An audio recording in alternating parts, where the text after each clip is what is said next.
प्रचंड जीत में भी 9 सांसदों की हार। मोदी लहर में हार के क्या मायने? बीजेपी 3 राज्यों के विधानसभा चुनाव मध्य प्रदेश, छत्तीसगढ़ और राजस्थान में प्रचंड बहुमत से जीत हासिल कर सरकार बनाने जा रही है। बीजेपी राजस्थान और छत्तीसगढ़ से कांग्रेस के मुंह से जीत का निवाला छीनने में कामयाब रही है, जबकि मध्य प्रदेश में भी राजनीतिक विश्लेषकों के एंटी इनकम्बेंसी के आकलन को धता बताकर कांग्रेस को चारों खाने चित करने में कामयाब रही है। आपको बताते हैं कि आखिर बीजेपी ने किस गेम प्लान के जरिए इन चुनावों में अपनी जीत की पताका लहराई है। पहला फैक्टर, चुनाव में मोदी चेहरा। बीजेपी ने 5 राज्यों के विधानसभा चुनावों में प्रदेश के बड़े चेहरों को पीछे कर पीएम मोदी के फेस पर जनता से वोट मांगे। दूसरा फैक्टर, सांसद मंत्रियों को मैदान में उतारा। बीजेपी ने 2024 के आम चुनाव को ध्यान में रखा और हिंदी पट्टी के 3 राज्यों और तेलंगाना में अपनी चुनावी बिसात बिछाई थी। विधानसभा चुनाव की कमान खुद केंद्रीय नेतृत्व ने संभाली। इसी रणनीति के तहत बीजेपी ने 4 राज्य, मध्य प्रदेश में 7, राजस्थान में 7, छत्तीसगढ़ में 4 और तेलंगाना में 3 सांसदों समेत 21 सांसदों को असेंबली इलेक्शन में उतारा।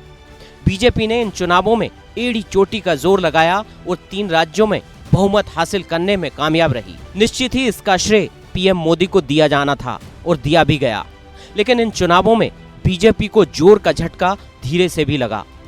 मोदी लहर में 21 में से 9 सांसदों को हार का सामना करना पड़ा। आइए अब आपको बताते हैं कि केंद्रीय नेतृत्व के जी जान लगाने के बावजूद वो कौन-कौन सी सीट और कौन सांसद थे जो चुनाव हार गए। बीजेपी को पहला झटका, निवास सीट से फग्गन सिंह कुलस्ते चुनाव हारे।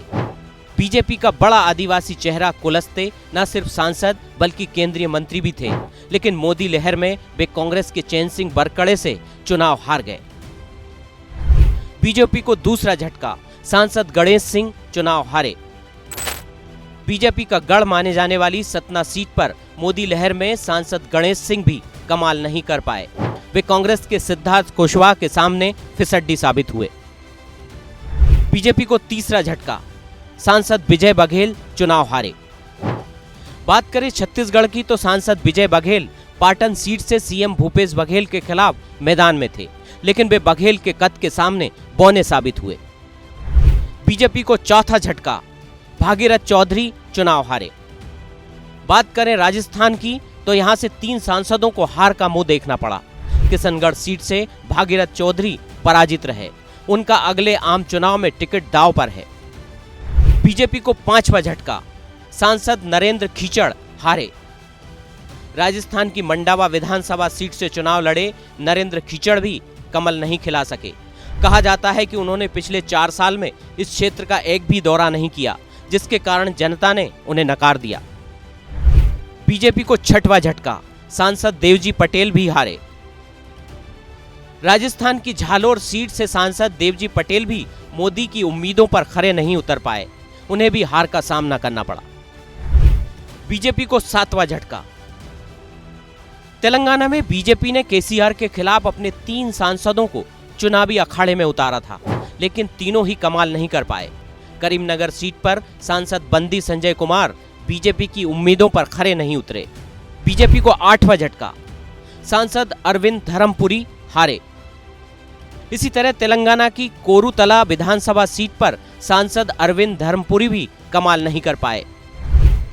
बीजेपी को 9वां झटका, स्वयं बापूराव। तेलंगाना की आदिलाबाद सीट पर चुनाव लड़े सांसद स्वयं बापूराव भी कमल नहीं खिला सके। अब सबसे बड़ा सवाल यही है, 2024 के लोकसभा चुनाव में बीजेपी के इन हारे हुए चेहरों का क्या होगा? क्या पार्टी इन पर दोबारा भरोसा दिखाएगी या फिर घर बैठाएगी? ये देखना दिलचस्प होगा।